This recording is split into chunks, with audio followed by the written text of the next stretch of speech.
प्रतिनिधि सभामा विभिन्न 8वटा विधेयक पेश भएको छ।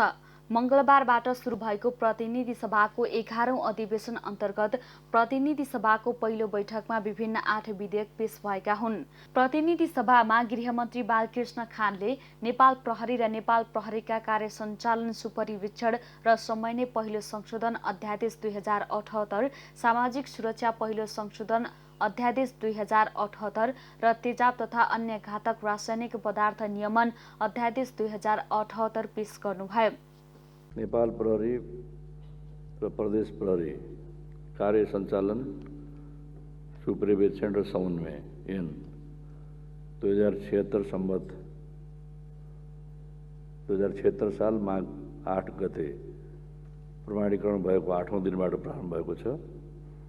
उक्त ऐनले नेपाल प्रहरी र प्रदेश प्रहरीले सम्पादन गर्ने कार्यको सञ्चालन, सुपरिवेक्षण र समन्वय सम्बन्ध गरेको व्यवस्था देखिन्छ।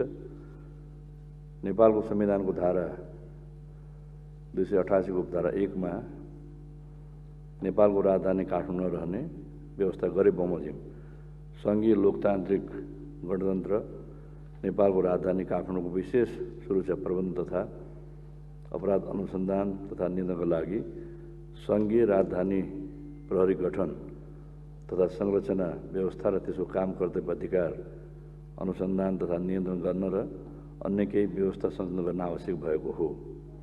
अत उक्त कानुनी व्यवस्था तत्कालै गर्नुपर्ने परिस्थिति उत्पन्न भएको र संघीय संसदको अधिवेशन चलिरहेको अवस्था नभएकोले नेपालको संविधानको धारा 114 को उपधारा 1 बमोजिम नेपाल प्रहरी प्रदेश प्रहरी कार्य सञ्चालन सुपरिवेक्षण समन्वय पहिलो संशोधन अध्यादेश 2078 जारी भएकोले प्रतिनिधि सभा समक्ष पेश गर्दछु। धन्यवाद।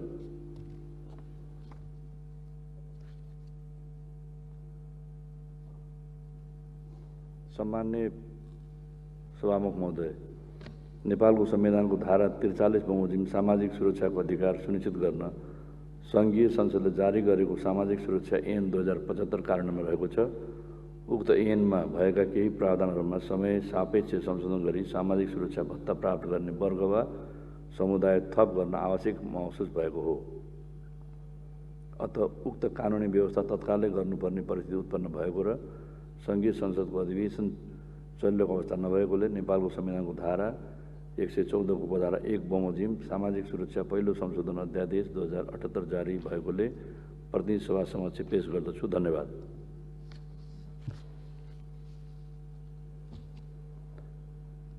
सम्माननीय सभामुख महोदय, तेजाब लगायत अन्य घातक रासायनिक पदार्थको प्रयोग गरी आपराधिक क्रियाकलाप गर्नेको संख्या दिनानुदिन बढ्दो क्रममा रहेको छ।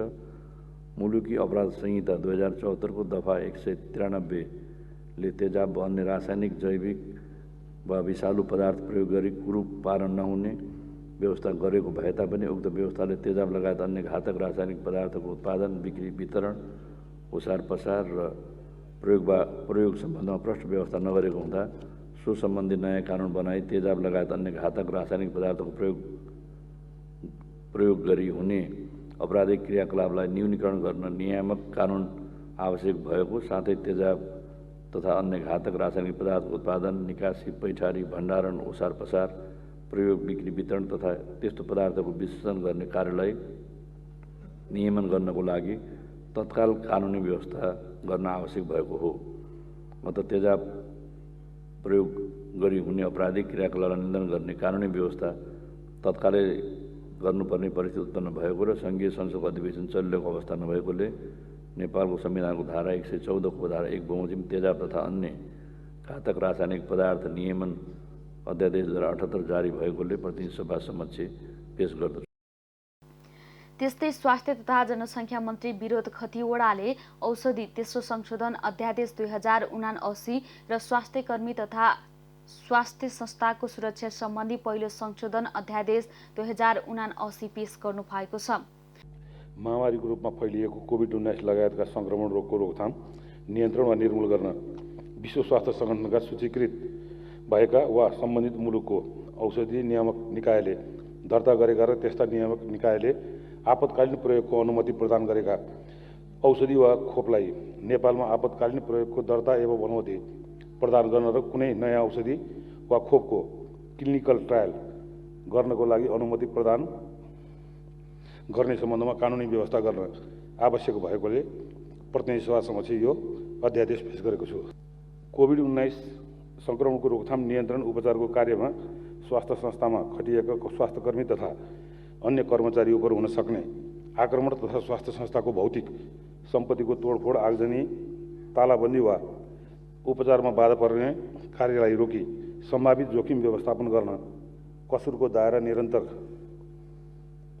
दायरा विस्तार एवं सजायमा समयानुकूल परिमार्जन गर्न आवश्यक रहेकोले यो अध्यादेश प्रतिनिधि सभा समक्ष पेश गर्दछु। त्यस्तै भौतिक पूर्वाधार तथा यातायात मन्त्री रेणु कुमारी यादवले रेलवे अध्यादेश 2078 पेश गर्नु भएको छ।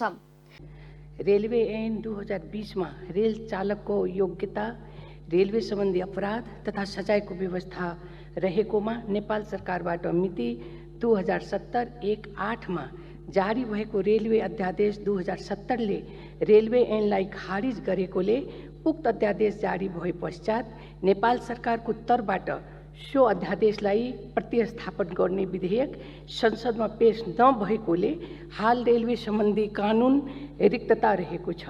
नेपाल सरकार र भारत सरकार बीचको सरकार तथा सरकार गभर्नमेन्ट टु गभर्नमेन्टको प्रक्रिया बमोजिम खरिद गरिएको 2वटा रेल 2077 साल असोजमा नेपाल सरकारलाई प्राप्त भइसकेको छ।